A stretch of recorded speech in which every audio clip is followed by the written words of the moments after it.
Hi, my name is Shelly Swap, and I am here to give you a couple of tips on how to boost the immune system for your kids and your family as we're heading into the fall season. I don't know about you, but if you've been anywhere in the past couple of weeks, you may have run into a situation where you went to grab somebody's hand to say hello, to give a hug, um, to see somebody that you haven't seen in a while, and they may have coughed or sneezed or mentioned that they have a pretty terrible cold, and you started to panic and think, "Oh no, it's coming! Cold and flu season is upon us, and what do I do? How do I keep from getting my kids sick?" Because last year, for many of us, 2017, 2018 was a rough cold and flu year, and a lot of people were really sick for a long time. And everything we can do at this point is going to help us to prevent it from getting as bad as it did, hopefully, this next season. So, first things first, if you have young kids, toddlers and preschoolers, I want you to know that healthy toddlers and preschoolers have an average of 13 to 15 colds a year. So if you think, man, my kid is sick every month, maybe even more often, you're not crazy. You're probably right. And that's not a sign of a weak immune system. That's the sign of a normal, healthy immune system that's learning to adapt to all the different things that are around us. Super frustrating as a mom. I totally know that. Totally get that. You feel like you're constantly wiping noses, or constantly people are coughing, and you're trying to stay ahead of it so that you don't get sick as well because you're run down and maybe sleep deprived and maybe not always getting the exercise and the food that you need. But know that that's normal and that it's not a sign of concern. What we can do is, what we do want to worry about is when your kids are sick for long periods of time and they just don't seem like they ever are getting better.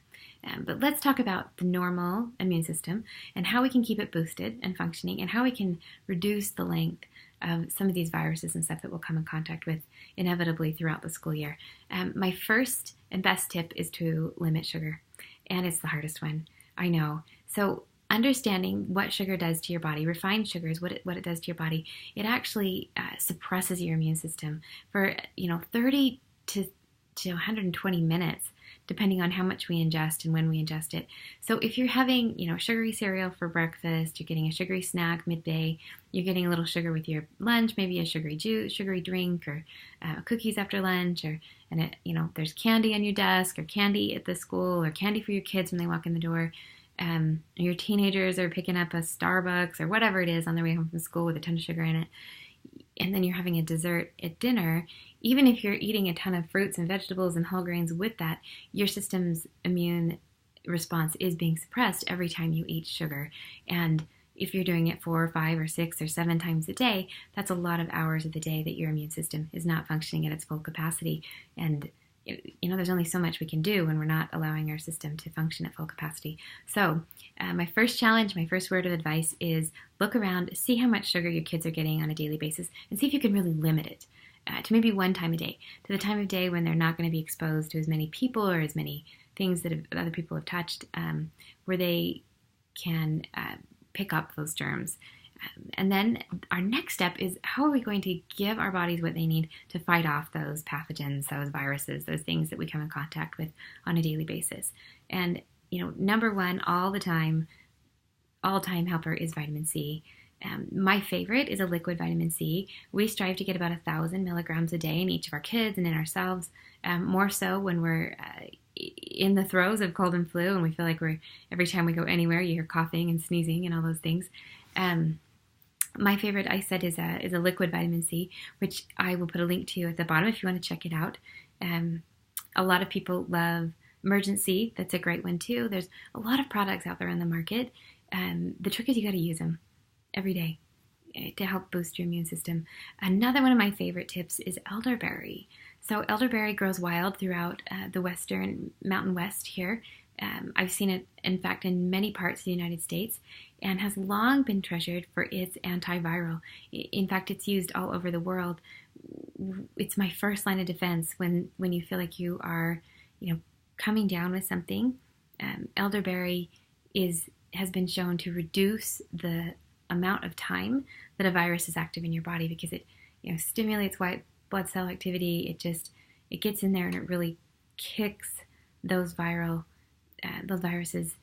down faster than anything else that's available. And I'll put a link to my favorite, couple of my favorites. They've got it. You can get it in tablets now and dissolvables and liquids. We use the standard old elderberry syrup. And in fact, the next thing that I'm going to recommend is called fire cider. The one that I make for my family, we call it dragon cider, and that I sell to my clients is called dragon cider, just because of legalities and things as far as using the name of fire cider. But it's been around for years and years and years. It's made by taking some really powerful antiviral herbs like and anti-inflammatories like turmeric, fresh horseradish. I use organic onions. I use organic garlic. I use raw apple cider vinegar, fresh honey, and then I also add elderberry into my dragon cider because of its antiviral properties, and then we don't have to take two products at once. And I often will add in things like orange peels and other things that are more seasonally available that can help add to that vitamin C, boost the immune system, give your body what it needs to fight off anything that you may be coming in contact with. And it's a great first line defense to have on hand. I will include a link to one of my favorite recipes if you'd like to make it at home. And then, of course, you can always find it on Etsy. You can find it in my Etsy store. You can find it available in a lot of different places by qualified herbalists. And it's great. It is a great product to have on hand. First sign of a cold or flu, grab that, take a couple of shots of it, and take it several times throughout the day. And I have seen it work wonderfully well to keep yourself from getting sick at those first signs of cold and flu. And then, of course, my last tip is another easy, free tip. It's water. Making sure that you stay hydrated. Making sure that you and your kids are staying hydrated enough that you're urinating, every 2 hours throughout the day, and that it's clear. And that's another good way to just give your body what it needs to stay ahead of the virus and give them the power to use that wonderful detoxifying system that is built in to our system. So I could talk for hours about immune system resources, but I don't want to keep you all day. Thank you for listening. If you made it all the way through to the end, if you've got questions, please just go ahead and hit the reply button, and I'd love to get a chance to answer any questions that you've got personally, and I'll follow them up in the next email. Take care. Have a great day.